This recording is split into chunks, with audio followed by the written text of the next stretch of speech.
Depuis que je planche sur le patrimoine troyen, j'ai pu remarquer une chose importante. Tout a un sens.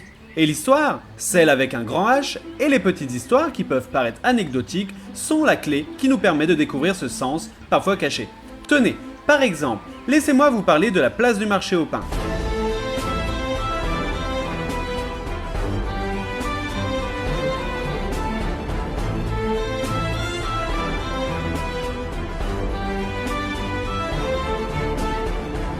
Cette place a eu de nombreux noms qui changeaient tout simplement en même temps que sa fonction, car le nom des rues et des places sont nommés selon ce qu'on y fait. Alors, quel était son premier nom? La place au change fut le nom de cet endroit, pour une bonne et simple raison, c'est qu'on y faisait du change. Les foires et les marchés troyens faisaient en effet venir des gens de tout horizon. Qui dit d'autres contrées, dit d'autres monnaies. C'est pourquoi plusieurs personnes se lancèrent dans cette pratique. C'est ici même que nous pouvions trouver les premiers offices de change. À l'aide de leur balance, on pouvait venir échanger sa monnaie étrangère pour pouvoir acheter des produits troyens. Car vous ne le savez peut-être pas, mais à l'époque, on ne pouvait utiliser que deux monnaies, soit celle du comte, soit celle du roi.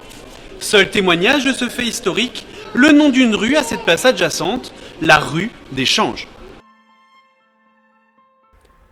Lors de la chute de l'intérêt pour ces foires, les offices de change désertèrent la place pour aller se mettre dans un autre endroit.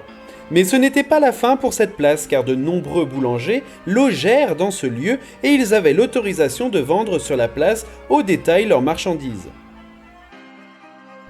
Ce n'est pourtant pas tout de suite que le nom de place du marché au pain fut adopté, car une autre autorisation fut d'abord accordée aux fleuristes. C'est en 1680, le nom de la place évolua en place du marché aux herbes.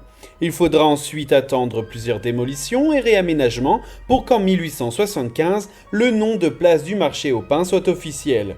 Esthétiquement parlant, c'est en 1943 qu'une dernière modification a la place pour lui donner l'aspect que nous connaissons. Et depuis 1976, la place est devenue piétonne. Je trouve cela fascinant de pouvoir vivre l'aventure du patrimoine grâce à quelque chose d'aussi simple que le changement des noms des lieux. Qui a dit que l'histoire devait être compliquée? C'est ainsi que se clôture notre premier chapitre de l'Aube des Mystères. On se retrouve très prochainement pour un autre thème toujours rempli de secrets. Mais n'oubliez pas que notre département, c'est le meilleur des dépaysements.